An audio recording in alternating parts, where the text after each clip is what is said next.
Thank you so much, Dr. Jump, again for holding this space for us to continue our discussion from last time about queerness in Vajrayana. Last time I gave quite an extensive presentation, and there was a lot of talking on my side. So today I thought that maybe it would be nicer for us to discuss together. I will still be very happy to provide maybe some um, things that I found since our last conversation that have continued the thought process for me about the particulars of the question of queerness in Vajrayana and how we can approach it as practitioners of many different identities and be celebrated and feel the belonging inside the Dharma, as well as how we were discussing that our identities and embodiments are actually have basis in the Dharma as something that is beneficial towards a more open view of existence. So, in order to do this, I would just love to ask, as it's just three of us here, Gwendolyn, were you at with us last month? And yeah, and also please say hi. It would be great to meet you. Hi. No, sadly, I was one of the people who registered and did not make it last time. I am very sorry, and was actually going to ask if it was recorded, if it's accessible. Is it just through the website or? Yes, it's on the website. Okay. You go on Conscious Connections, and there you will see it. I can give you the link later in the chat if you want. Okay, perfect. Yeah? Perfect. Okay. Thank you. Yeah. Yeah, no, that was very frustrating because I think this is the first time I have seen a program or a talk advertised in not in the past that deals with queerness and or anything queer and Vajrayana, or I guess specifically Vajrayana, because I am a Vajrayana practitioner, and so I have found a good bit of stuff with Theravada groups and insight groups, and that's awesome. And I've participated in some of those, and that's great. But even though my sangha is very supportive and and we have an affinity group and we are working on all of this, like there's just not a critical mass to really do any sort of programming. And so we are trying to make that happen, but until it does, I'm really grateful to have a chance to intersect with you. Yeah.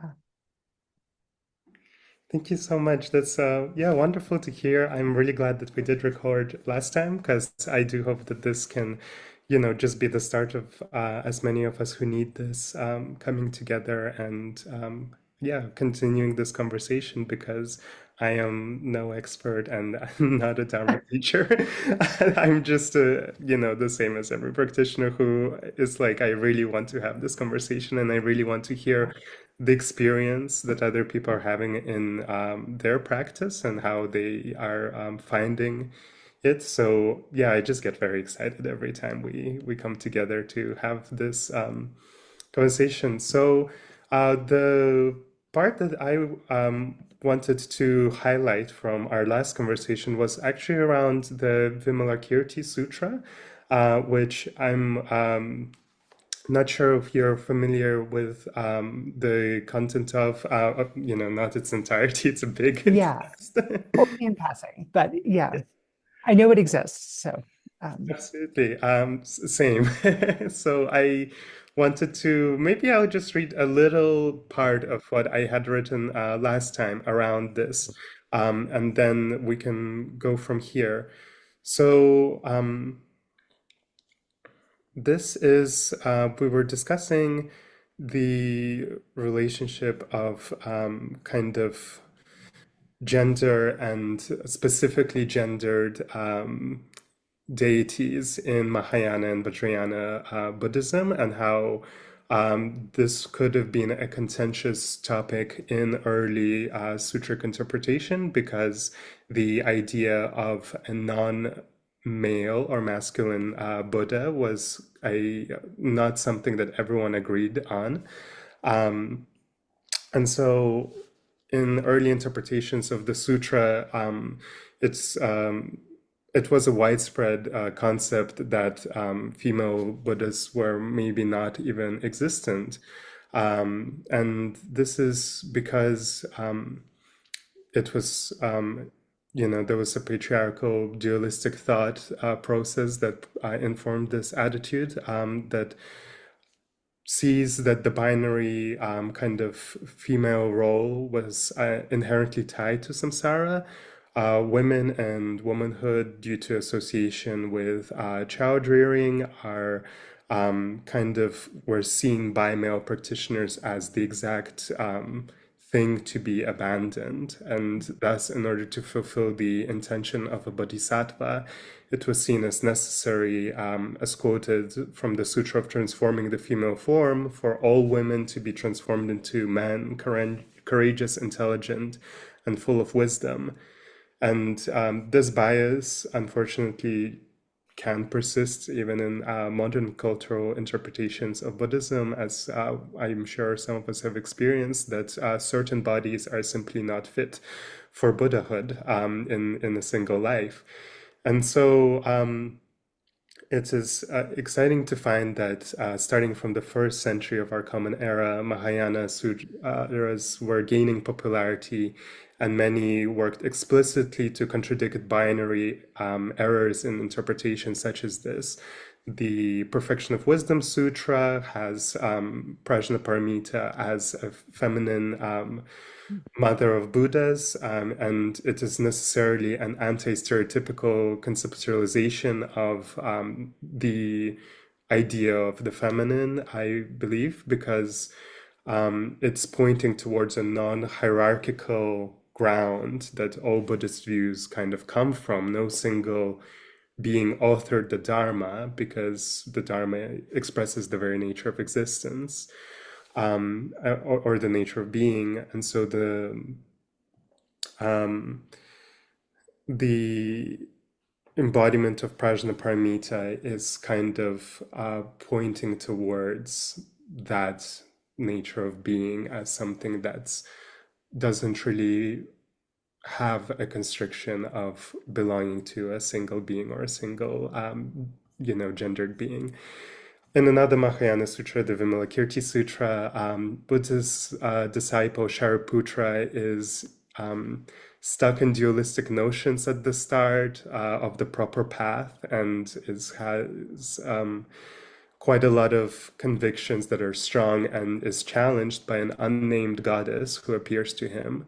Shariputra is at first very confused when he sees this goddess, and he says, he believes that any woman who would have the ability to spontaneously change gender into a male form the way that a goddess would do so in order to benefit her practice. And upon hearing this, the goddess uses her power to transform Shariputra into the form of a goddess as well. And so the sutra goes on with Shariputra saying, I do not know why I have turned into a goddess. And the goddess says, Shariputra, if you can change your female body, all women should be able to turn into men.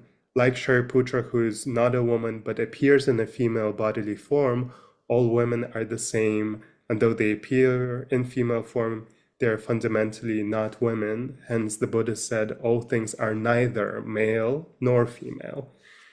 At that time, the goddess again used her supernatural power to change Shariputra back into his original male body and asked, where is the female body now? And Shariputra replied, the form of a woman is neither exists nor non-exists. And the goddess declared, likewise, all things are fundamentally neither existing nor non-existent, and that which neither exists nor non-exists is proclaimed by the Buddha.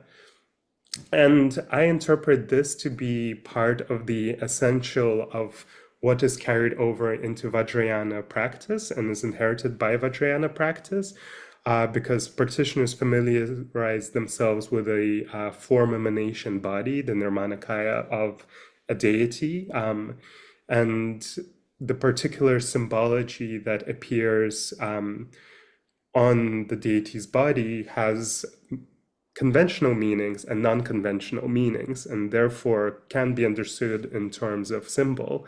For example, when we look upon Tara, we have a specific cultural reading of her that is informed by our current cultural biases and also our understanding of maybe the source culture that Tara comes from. But it's kind of uses these assumptions that we have in terms of, gendering Tara as a feminine deity, seeing her as wealthy, seeing her as powerful. These outer qualities engage our understanding and, in many cases are supposed to attract our attention. And just as the Buddha taught various methods to suit the conditions of various beings, there are various deities with various embodiments suited towards aiding various predispositions of practitioners. And while one then practices sadhana, one either visualizes the deity in front or as a self generation, depending on the level that they are working with. And therefore, in that, we are also overcoming a lot of our conventional ideas of what the deity is and what we interpret the deity to symbolize and what we are. And in this kind of substantiation, I feel like sorry, I just need to catch my train of thought. If you can. Yes, sorry. Yeah, just like Shariputra, our habitual understanding of reality must fall away in order to allow for this to take place.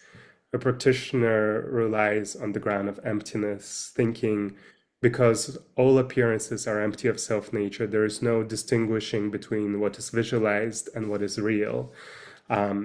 This is a profoundly creative state in which all bias must be allowed to be challenged and fall away. A practitioner aspires to have no issue in generating their surroundings, other beings, transforming themselves into a deity that is of a different gender expression, of a different form, has other abilities. And this is a renunciation of a limited view, I guess, and a aspiration towards a totally empowered state. And at the end of the ritual, usually the state seamlessly merges with the practitioner, allowing the practitioner to return to their day-to-day, worldly activities while maintaining this expansive point of view. And in this sense, the story that Jampa shared with us about Asanga, also shows that like it's not about escaping the painful and complicated situations of our surroundings, but about bringing this, tantric perspective and returning with that in order to assist beings depending on where they are. And I really enjoy these examples from these sutras and how they connect with our Vajrayana practices. I was also really excited this week to see a fellow queer practitioner from New York who is called Erin Hodges, and I will link her Instagram later because she was posting about this as well. And this was in the context of reposting another post from a Dharma teacher who was saying how, the fundamental practice of Buddhism is accepting where we are, accepting everything that is around us. And there was a very nuanced perspective that she brought to that that I would love to share with you. And I will share my screen just because it's quite a bit of text. These sort of teachings are fascinating in the context of transsexuality. As a trans woman and Dharma practitioner, I neither accept myself as I am, nor do I accept myself as I am. I both accept myself as I am, and I do not accept myself as I am. I accept that I do not accept what I am. I accept that I am what I am, but in order to embody what I both am and am not, I radically change what I am to align with what I am.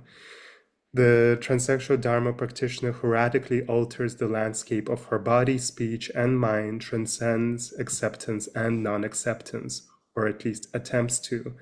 And in doing so, she opens up to and revels in her own body, speech, and mind, the changeful, paradoxical natures of reality where no truth holds, but in which co-arising processes constantly unfurl like the lotus buds, and we intentionally, consciously co-create with constant creativity of selfless, essenceless, substanceless interdependence.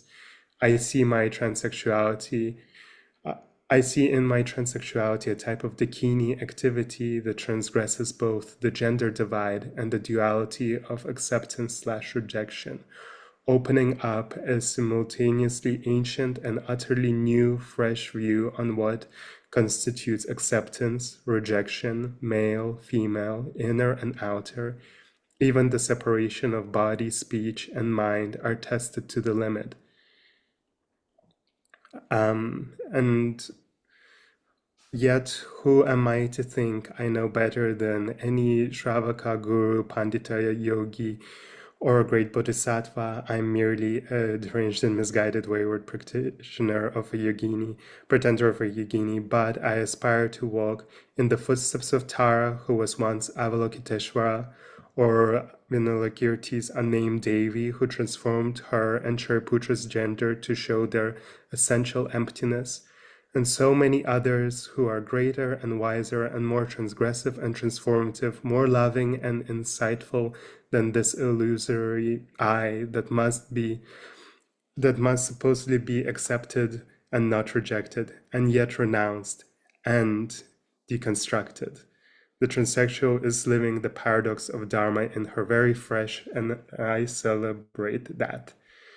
I thought that this was a really amazing response, and it was very evocative and written with such poetry. And I reached out to her and asked whether it's okay to share this reflection on the sutra. And of course, I was very happy to hear yes. And, although she couldn't attend today, I think that yeah, it's really in line with what we've been saying, and maybe brings in another perspective into it where, it is very hard to kind of come down on one or other side in these questions of, does queerness totally fit with the teaching that we find in conventional Dharma or Vajrayana, because which part, and also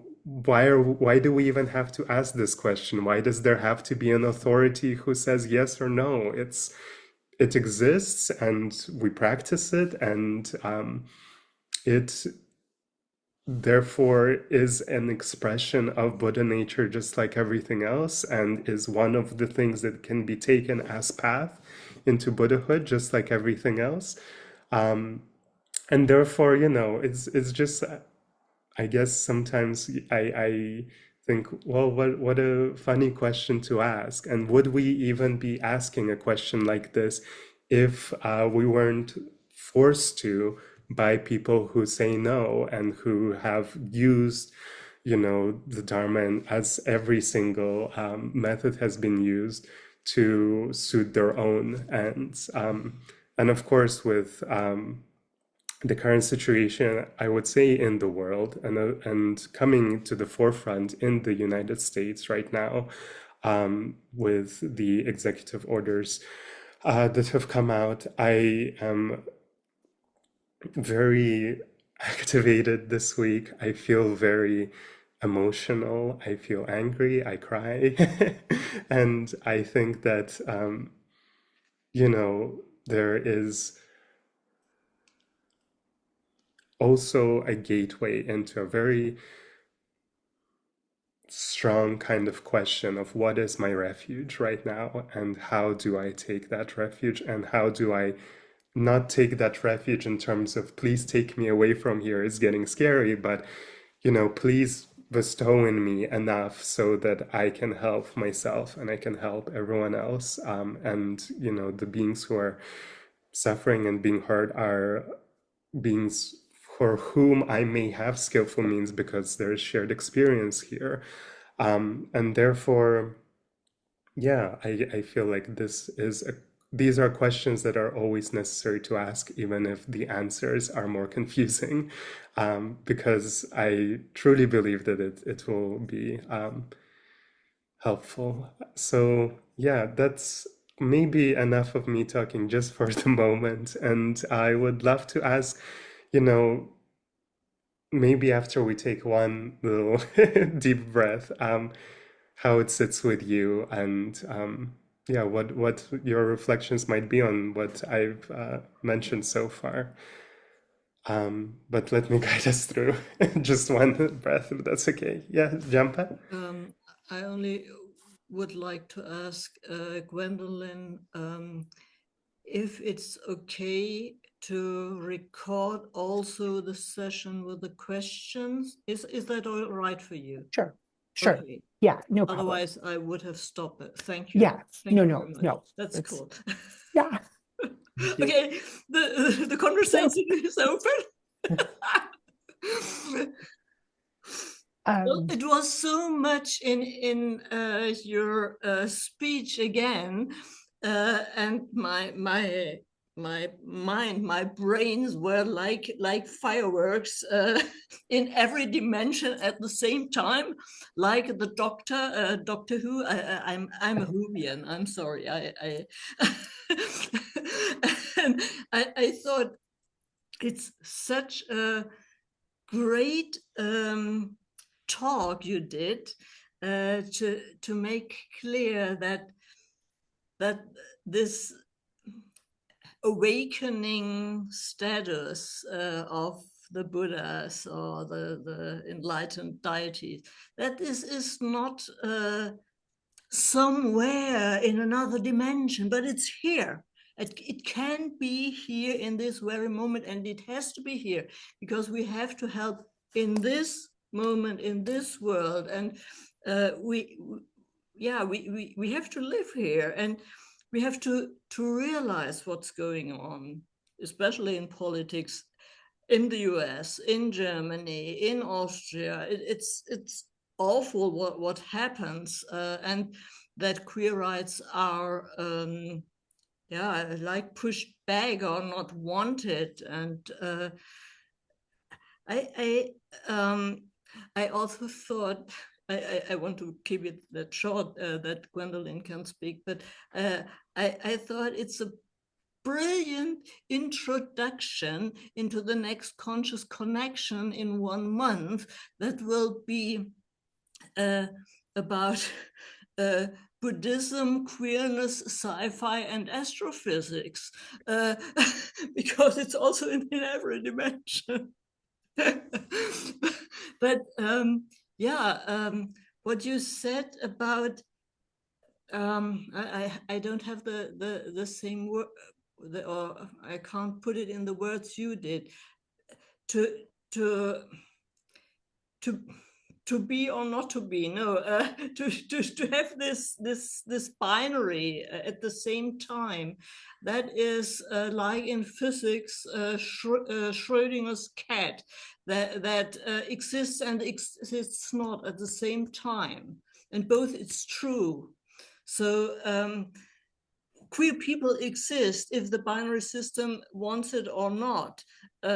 Everything exists. All these sparkling facets exist, and that's so beautiful.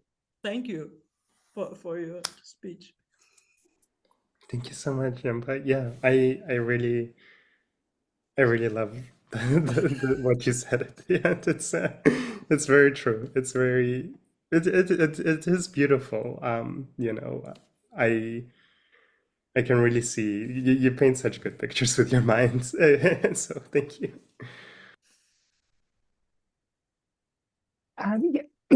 So thank you. Yes, this was, I'm very excited to go back and also watch the first one. I think a lot of this has been a lot of what you've said has kind of confirmed things that I have thought about or wondered about or have found myself kind of found my way into in the course of meditation or practice. And I think it's even though like I said, I have a very, very supportive teachers and who are very open to this. They're not trans, they're not queer. They're very sympathetic and they do a lot to kind of educate themselves and so forth. But we just, are having different experiences of our relative realities, which is wonderful, right? And that's why we are a Sangha. And that's one of the things that we can bring to each other. But, there's not a lot of, so some of it is I get, it makes perfect sense. Like I'm doing the Ngöndro for the long Vajrayogini sadhana, and in the Vajrasattva purification practice, mantra recitation, and which I am finding more challenging in a way than Vajrayogini, than the refuge prostrations. Like that was very, Vajrayogini, awesome, great. We have a lot in common. Or it feels like it. We're both really angry. And then, and I think, and so the ways in which she would show up in my visualizations in different forms and different attitudes and, made a lot of sense. And then, like you talk about with the kind of gender, is and isn't, and male and, with, and so as we're practicing, we practice with, Dorje Sempa and Dorje Nema. And so we've got the Yabum, but I'm like, okay. So I don't know, where do I fit when I visualize myself as Vajrasattva? Who am I? And, there's, I think a little bit of it, is being a trans woman who came out later in life, there's a little bit of like, oh, I actually don't want to imagine being a man again. That's, or being male, I should say, and have and this is a very explicitly kind of, well, ostensibly explicit male and female sort of union, and yet not. And so I've also, kind of had in the course of my practice these experiences where there's some shifting between them and kind of bleeding of characteristics and so forth, which, I think in the moment feels both affirming and then also, am I straying? Is this okay? Is this and yet it seems to get me closer and it seems to propel me forward in my practice. So it seems okay. And it feels more okay in the course of, not that you can give me some, clearance or blessing necessarily, but it is nice to hear, at least another person who is thinking about this in these contexts. And yeah, because I feel, one of the things that, I knew that I was trans for a long, long time, most of my life, and just felt like it was impossible, that there was nothing. I'm 50. And yes, I grew up in California, but not in a place that had access to anybody who was thinking about this. And it was really coming into Buddhism in the last 10 years that I couldn't, because I would even tell people, years ago, like, 5 or 10 years ago, like, yeah, I'm trans, but, or I guess more 10 years ago now, because I've been out for about 5 years, but like, yeah, I'm trans, but it's too late. I'd make a weird looking woman. It's never mind, maybe in the next life. And so in coming into this practice, I'm like, oh no, I will get nowhere if I am not doing this as myself, as my relative self. And my Lama has been she's like, yes, you can't transcend the self until you know who you are. And you have to find your relative self to transcend and find, and get to your true self. And so that's been just, yeah, it is yes, it is literally my path. And it's just, yeah, it's been a challenge to find other folks who are thinking about not just the queer aspect, but the trans aspect as well. And yeah, so I thank you.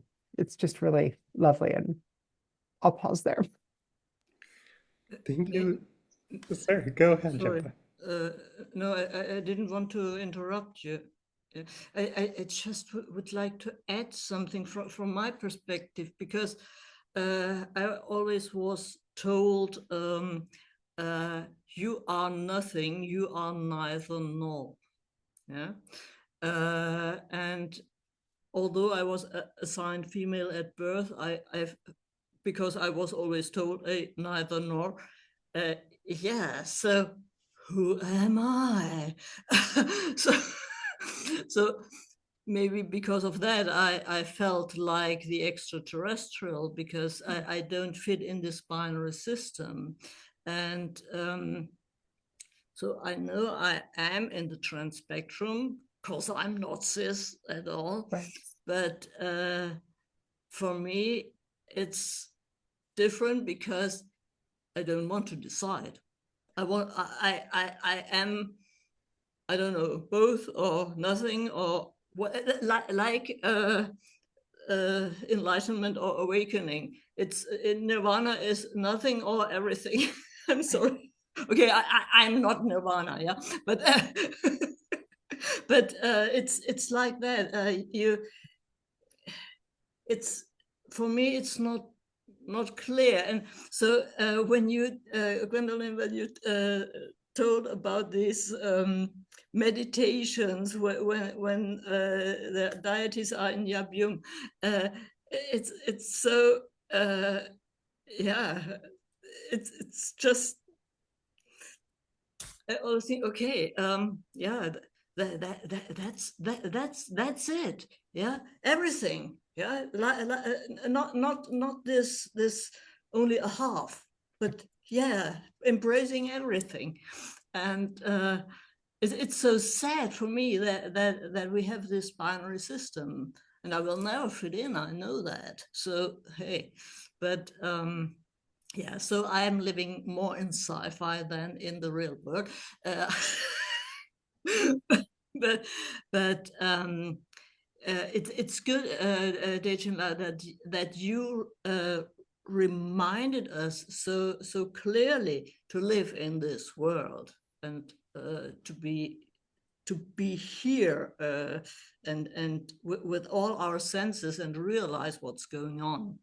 That is so important at these times. Yeah. I'm so touched by both of your reflections. Thank you so much for being so open and sharing, Jamfa and Gwendolyn. Um, yeah, really moved by everything. I will have to just focus on one thing. So the question of the Yabyum is an interesting one, and it's also something that I was also excited, like just this week, to see someone else address from a queer perspective. I don't know if any of you have seen on the Buddhist Studies Institute, there's a course, a free course called Buddhism and Sexuality. And I would just post here, one of the lectures given was by Julie Reagan, who talked about understanding tantric gender and sexuality beyond the yabyam, which I thought was a really good talk. And in it, she mentioned a few different, kind of slightly older perspectives on this. For example, there was a book written by Jeffrey Hopkins, who was the Dalai Lama's English translator for a while, and also a great speaker and Dharma practitioner himself. And he was openly gay, and he wrote a book called Sex, Orgasm, and the Mind of Clear Light, which, with any luck, I will be getting a copy of. It's kind of hard to find, so I just about managed to. And, maybe we can do something sly and create a digital copy that may or may not circulate those who can put their emails around. But I just found it exciting that somebody was, at that time, especially after he finished being a translator and, the Dalai Lama, at the time, His Holiness said, it's not possible to be gay and Buddhist. It's possible to be gay and there's nothing wrong with it, but not Buddhist. And a lot of teachers were motivated to give a perspective on this. And, Jeffrey Hopkins wrote this book adapting Gendun Chopo's writings on tantric sexual techniques into a gay perspective, and saying, I don't think so. And these were also safer sex practices, and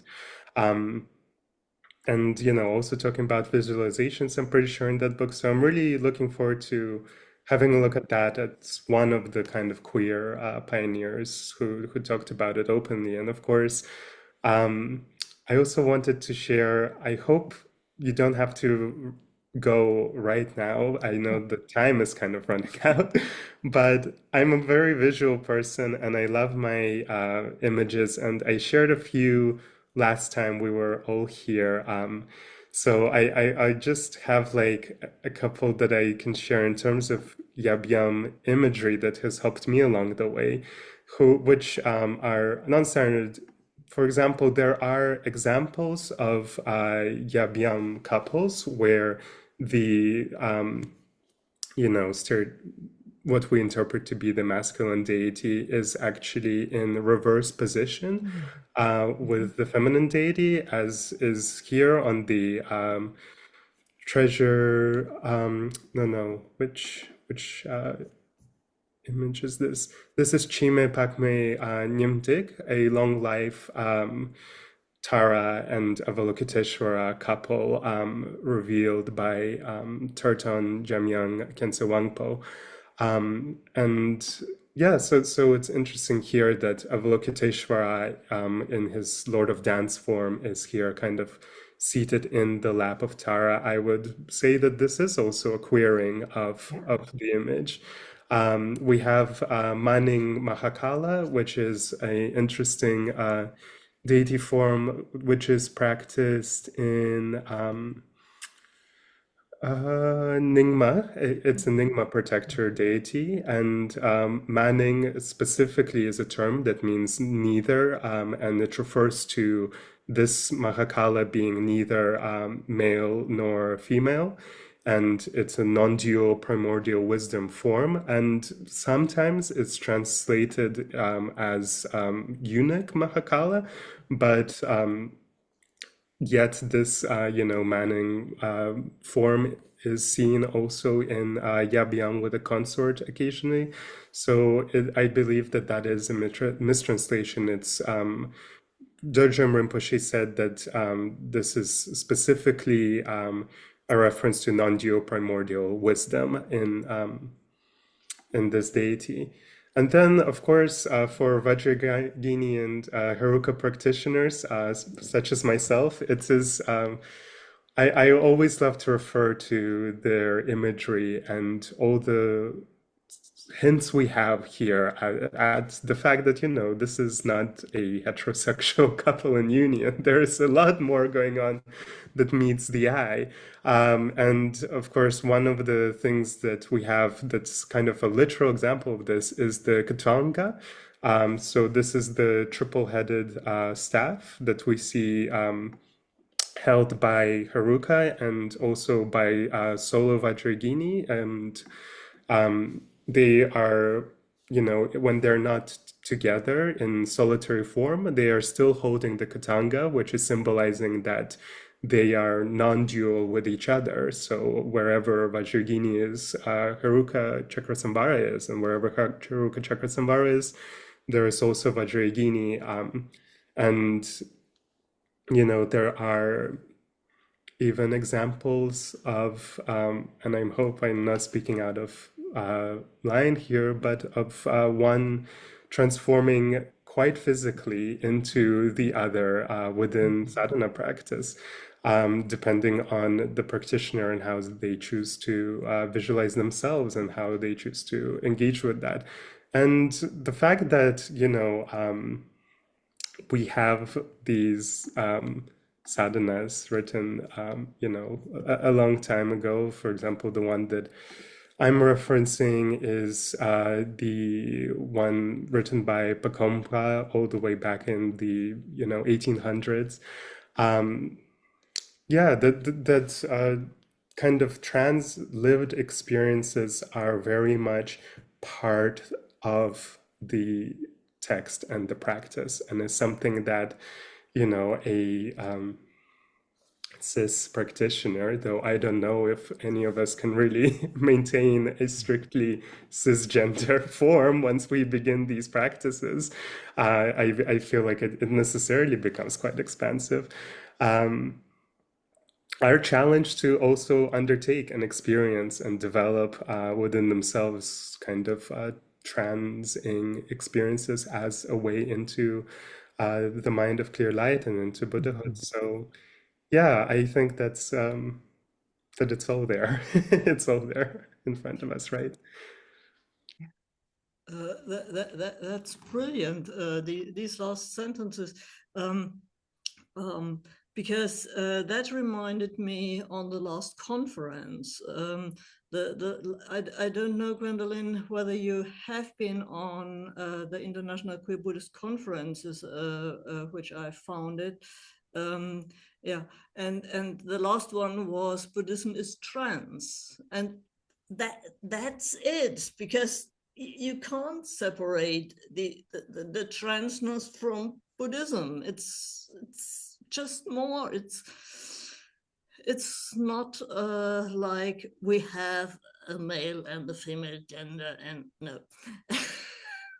Yeah, it's more, but some will never get it. All right. Wow. We are in time.